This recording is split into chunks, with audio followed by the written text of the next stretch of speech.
Në këtë edicion do të ndiqni. Ministri në detyrë i zhvillimit rajonal Fikrim Damka gjatë vizitës që i bëri Gjakovës paralajmëroi investimet e fazës së dytë të punimeve në stacionin autobusëve.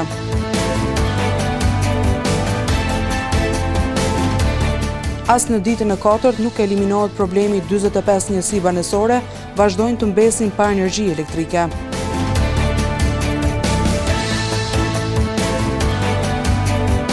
Në dirigjimin e Dario Salvi, soprano Besa Lugici ka performuar mbrëm në Gjakov me orkestrën e Filharmonisë së Kosovës. Përshëndetje, po fillojmë edicionin qendror të lajmeve këtu në televizionin Syri. Ministri në detyrë i zhvillimit rajonal Fikrim Damka ka vizituar sot Gjakovën, së bashku me bashkëpunëtorët ka vizituar hapësirat e stacionit të autobusëve, ku dhe bëri të ditur se do të fillojë edhe faza 2 e punimeve në këtë ndërmarrje.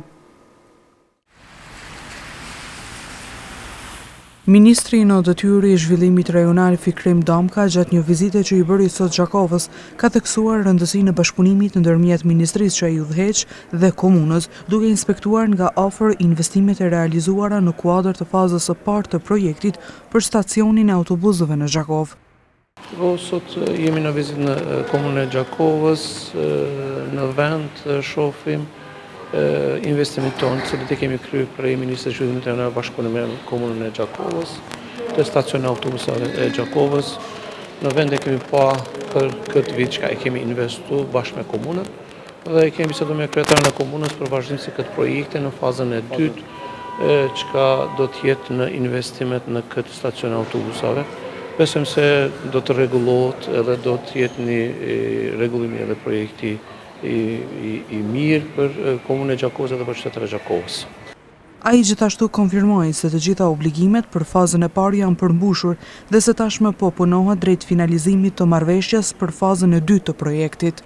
Për fazën e parë janë kryer gjitha obligimet edhe prej ministrisë tonë edhe prej komunës së Gjakovës. Tash jemi në fazën e dytë, besojmë se shumë shpejt do të shkruajmë një memorandum bashkëpunimi me komunën, ku do të participojnë edhe komuna dhe Ministria e Zhvillimit Rajonal. Besojmë se me një shumën prej 300.000 euro na si Ministria e Zhvillimit Rajonal do të bashkëfinancojmë këtë fazën e dytë e projektit stacion autobusëve në Gjakov. Ndërkohë, drejtori i stacionit të autobusëve Agron Hoxha foli për rëndësinë e këtij investimi, duke përmendur se është hera e parë që ky objekt përfiton një ndërhyrje të tillë që nga ndërtimi i tij. E nevojshme ka qenë se është për herë të parë që 43 vite që është ndërtuar stacioni, kanë filluar faza e parë ka qenë më shumë në merr me izolimin e kulmit, edhe tash faza e dytë e mbulon gjitha ato që kanë rreth në fazën e parë. Kujtojmë se faza parë e renovimit të stacionit është realizuar me një kosto totale prej 150.000 euro, nga kjo shumë 120.000 euro janë ndarë nga Qeveria e Kosovës, përkatësisht nga Ministria e Zhvillimit Rajonal, ndërsa 30.000 euro janë kontribuar nga komuna e Gjakovës. Zjarri i shkaktuar në njësore të një banese kolektive në Gjakov, po vazhdon t'i lë pa energji elektrike 45 njësi banesore. Edhe në ditën e katërt, banorët kanë shprehur shqetësimin e tyre edhe sot mbi të gjitha tash kur temperaturat janë shumë të ulta. Për të katërtën ditë radhas e 45 njësi banesore në një ndërtesë kolektive po vazhdojnë të mbesin pa energji elektrike, si shkak i një zjarri të ndodhur në njësore të banesës. Kjo situatë po i shqetëson shumë banorët të cilët po përballen me vështirësi të shumta për shkak të mungesës së energjisë, veçanërisht tani që temperaturat kanë rënë ndjeshëm dhe kryerjen e obligimeve ditore. Kjo është dita 4 që jemi në këtë gjendje. Dikush ka ne lyp 40 euro, kush ka merr këtu fa iniciative si mi ka dim. Detyrohemi jep në shti. Ju lusëm sa më shpejt me reagu dikush. Qështu nuk bën me nejt 4 ditë edhe ftoft. Edhe s'po dim çka ka me majtna. Nuk e di se kur kush këtu. Të tjerë banor prapa kamerave theksuan se pamundësia për të ngrohur ambientet, për të ruajtur ushqimet dhe për të përmbushur nevojat e përditshme ka krijuar një situatë të papranueshme. Përveç të ftoftit, po përballemi me probleme edhe me ngrohjen e ujit, për gatimin dhe për detyrat të tjera bazike, që kërkojnë zgjedhje të menjëhershme nga autoritetet përgjithëse, tha njëra nga banueset e këtushme. Ndërkohë ekipi ynë sotësisht ka kontaktuar Kecin për të mësuar të rejat e fundit për problemin e kësaj ndërtese kolektive. Lulzim Krasniqi, zëdhënës i Kec në Gjakov, tha se përgjigja mbetet e njëjtë nga ajo ditës së djeshme ku thënë se sapo t'i ndreqim kabllët banorët, ketë si bën instalimin e njësorëve. Mbi pesha është një gjendje që prek shumë njerëz dhe shpesh herë lidhet me një sëri pasoja shëndetësore. Nutricisti Dion Bardhi thotë se ky problem duhet trajtuar me shumë përkushtim, me qëllim të rregullimit të mirëqenies së përgjithshme. Obeziteti mund të përkufizohet si sëmundje kronike, ku yndyra është e akumuluar në trup dhe mund të sjellë efekte negative në shëndet. Dion Bardhi, nutricist, tha se pasojat negative nga obeziteti janë të mëdha, jo vetëm nga ana biokimike, por edhe psikologjike. Obeziteti spori është në gjendje ku yndyra është akumuluar aq shumë sa që mund të na jep efekte negative në shëndetin tonë. Pse tash konsiderohet sëmundje? Domethënë ka diku që gjallet 70 vite, jo më shumë, që u konsiderohet si epidemi dhe sëmundje kronike. Pse kronike është për shkak se është për një afat të gjatë dhe dëmet ose efektet negative që i merr prej obezitetit janë të mëdha. Këtu duke përfshi sindromin metabolike, që kemi më fol shkasht, që përfshin me kolesterol, me hipertension e me gjëra tjera, gjithashtu çrregullimet hormonale dhe kur një gjendje që dikur është një gjendje tash është sëmundje, jep përkeqësime shëndetësore, atëherë mund të konsiderohet si sëmundje. Jo mund, po tamam është sëmundje.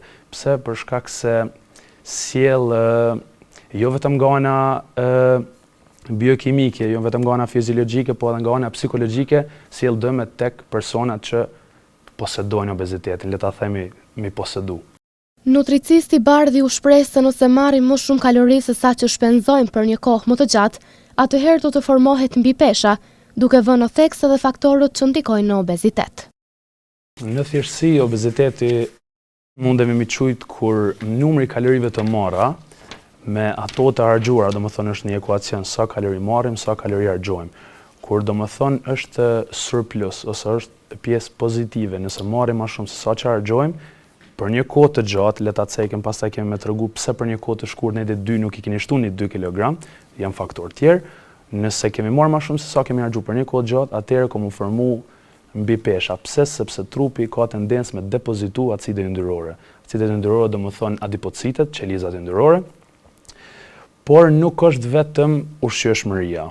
Normal, ekuacioni është i qëndrueshëm për shkak se është ligji i natyrës, që energjia as nuk shkatrohet, as nuk formohet, por vetëm ndron kohë, ndron qasje, ndron bëhet diçka tjetër. Por që janë edhe disa faktorë tjerë që luajnë rol. Për shembull, e kemi gjenetiken, nuk është faktor tepër i madh, po normalisht ja vlen mi përmend. Kemi faktorët ambiental, secila nga këto ndikojnë në apetitin tonë. Momentin që ndikojmë në apetitin tonë, na kemi më hongër më shumë. Momentin që ato ndikojnë në energji më të ulët, na kemi bë aktivitet më pak, për shkak se jemi më të lodhën, ndihemi më të lodhën. Ushqyerja e shëndetshme dhe aktiviteti fizik janë komponent kryesor për parandalimin e obezitetit dhe mbajtjen e një mirëqenie të mirë me shëndetin. Personat që vuajnë nga ndryshimet kardiovaskulare, ata që vuajnë nga migrena, artriti apo dhe dhimbje të kokës, janë kategoria pacientëve që i ndjejnë më shumë ndryshimet klimatike. Kështu ka bërë të ditur specialisti i mjekësisë familjare Alesa Dikaj. Me ndryshimin e klimës të shumë prej personave me sëmundje kardiovaskulare, reumatike e ata që vuajnë nga dhimbja kokës, moti sjell ndryshime dhe në shëndetin e tyre. Kështu ka bërë të ditur specialisti i mjekësisë familjare Dr. Alesa Dikaj. Personat që vuajnë nga ndryshimet kardiovaskulare, personat që kanë dhimbje koke apo migren, personat që kanë stres më tepër, sepse ndryshimet klimatike sjellin ndryshime në trupin e njerëzit në shumë nivele. Doktori Sadikaj tha se te personat me sëmundje kardiovaskulare, ky ndryshim i menjëhershëm i motit ndikon në ngritjen e presionit të gjakut.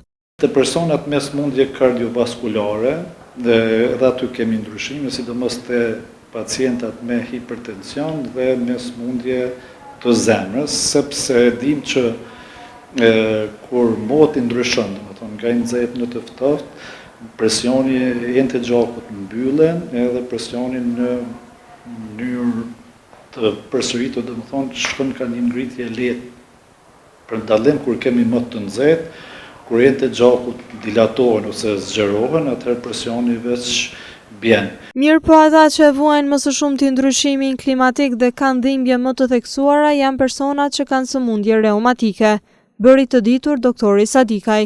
Ndryshime më të mëdha dhe më të theksuara kanë edhe pacientat sidomos që janë me sëmundje me artrit reumatoid, me sëmundje reumatike në përgjithësi, sepse me ndryshimin e kohës, personat e parë, thuja që i vrejnë këto ndryshime, janë personat me këto sëmundje. Zakonisht një ditë 2 para fillimit të ndryshimeve, do më thonë kur niveli i ajrit veç fillon më rrit presioni, ose ajri me qenë më i lartë. Rënja temperaturave në një kohë kaq të shkurtër, sipas doktorit Sadikaj, të shumë prej pacientëve sjell edhe ndryshime në humorin e tyre.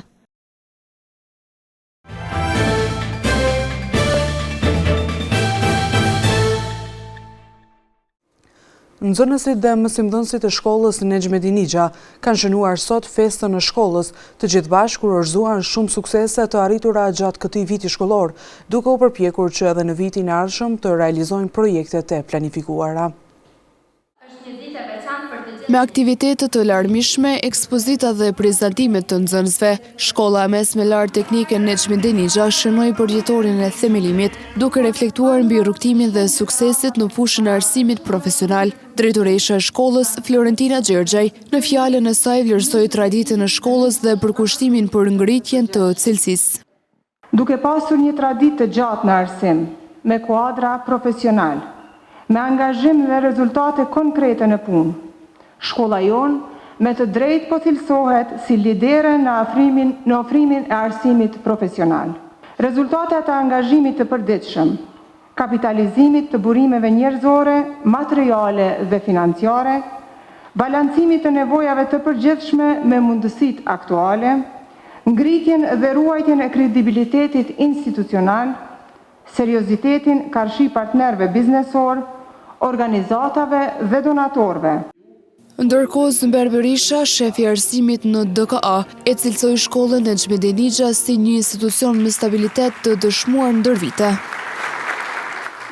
Është një institucion i cili ka arritur një qëndrueshmëri, duke kualifikuar ndër vite kuadro profesional që ka krijuar në përgatitjen dhe ka shërbyer si një urlidhse nga këtu deri në arritjen profesionale në studimet e larta kudo që këta shkojnë. Pra dhe njëherë, ky institucion është njëri ndër institucionet shumë të qëndrueshme në komunën e Gjakovës, që drejtoria e arsimit i është mirënjohës për gjithë punën që bëjnë. Në këtë ditë feste, nxënësit kishin përgatitur projekte të ndryshme nga të gjitha profilet arsimore që ofron shkolla. Tema është multiform, në çdo drejtim nxënësit kanë marrë pjesë, kemi bërë shumë mund, ndoshta shumë pak, po ajo që kena përjetuar na është shumë ndryshe, edhe shumë mirë kur i marrim mirënjohjet, e dim që kemi bërë diçka dhe kemi arrit diçka më shumë. Në shkollën Nexhmedin Ixha ka shumë drejtime të mira. Përgjithësi krejt nxënësat, domethënë sot kanë marrë pjesë në çdo drejtim dizajnit, arkitekturës, makinerisë, krejt domethënë kanë marrë pjesë këtu. Përmes përkushtimit të stafit dhe potencialit të nxënësve, ky institucion arsimor vazhdon të jetë model i suksesit dhe inovacionit në arsim, thanë mes tjerash të pranishmit. Orkestra e Filharmonisë së Kosovës ka mbajtur mbrëm një koncert të veçantë në Gjakov. Soprano Besa Lugici ka nisur interpretimin me veprën Baresha për të vazhduar tutje në dirigjimin e Dario Salvi dhe me vepra tjera të kompozitorëve shqiptar dhe të huaj.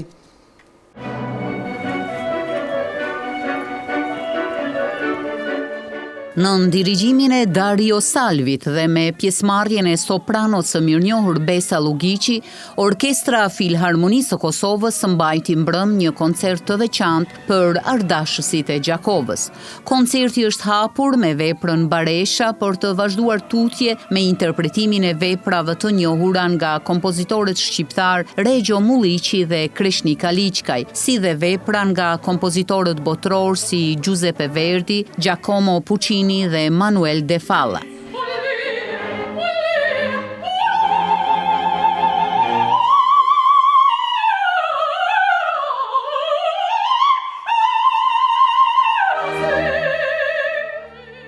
Soprania Besa Lugiqi tha se gjithçka shkoi mirë duke vënë theksin edhe te atmosfera.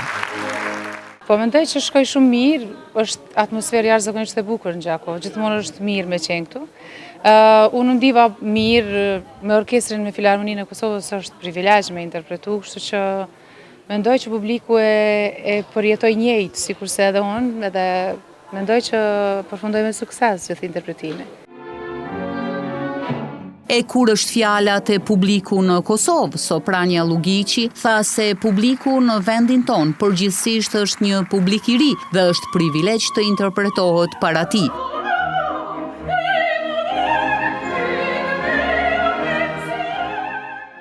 Për dallim prej vendeve tjera në Evropë, mundem me plot gojë me thonë që në Kosovë është një publik i ri, relativisht i ri.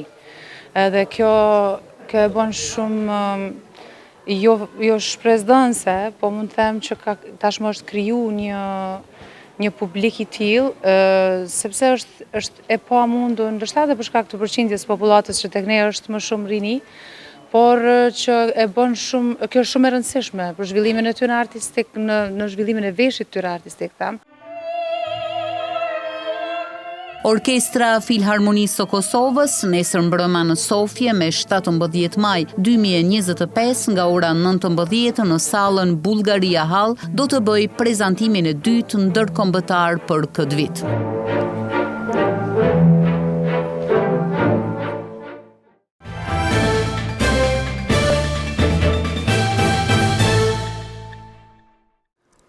Atleti Florian Zeka nga Gjakova ka arritur të shënojë historinë e një garë të vrapimit malor.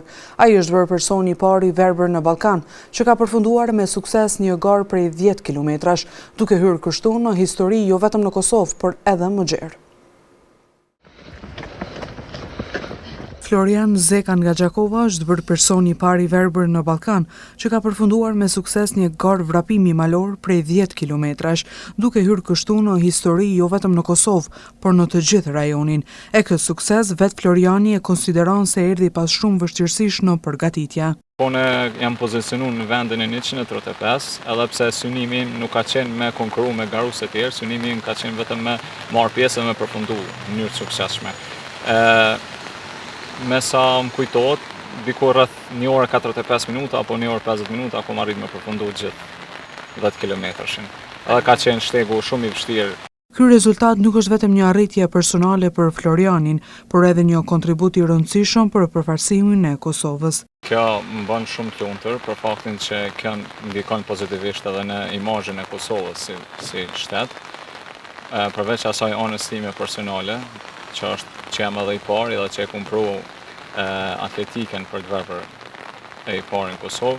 Floriani shpreson që ky hap historik të shërbejë si një thirrje për institucionet që të ofrojnë më shumë mbështetje për sportistët me aftësi të kufizuara.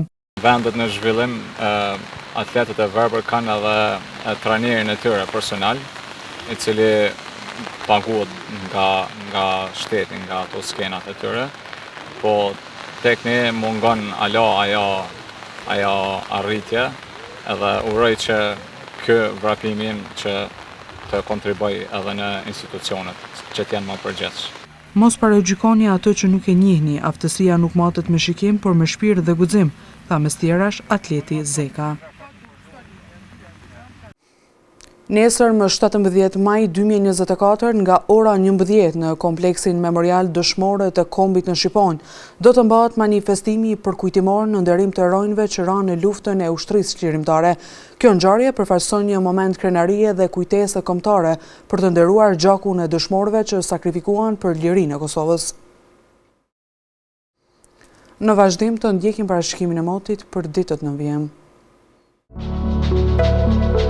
Dita e sotme është karakterizuar nga moti vranët e merreshi shiu, me temperatura që kanë lëvizur nga 5 deri në 11 gradë Celsius. Për nesër, temperatura do lëvizi nga 6 deri në 16 gradë Celsius, karakterizuar nga moti vranët e me diell. Mot me diell do ta karakterizoj të dielën, me temperatura që do variojnë nga 7 deri në 20 gradë Celsius. Ditën e hënë pritet të mbizotrojë mot me diell e vranësira, me temperatura që do lëvizin nga 9 deri në 22 gradë Celsius. Edhe për të martën parashihet mot me diell e vranësira të kohë paskoshme, me temperatura që do lëvizin nga 10 deri në 24 gradë Celsius. Moti vranet e me diell parashihet gjatë së mërkurës, shoqëruar me temperatura 13 deri në 25 gradë Celsius. Edhe për të enjtën parashihet moti vranet e me diell, me temperatura që do variojnë nga 14 deri në 24 gradë Celsius.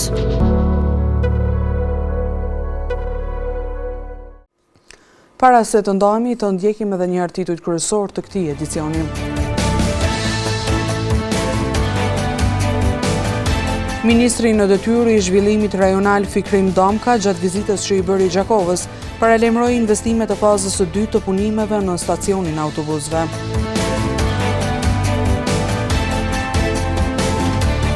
As në ditën e 4 nuk eliminohet problemi 45 njësi banesore vazhdojnë të mbesin pa energji elektrike.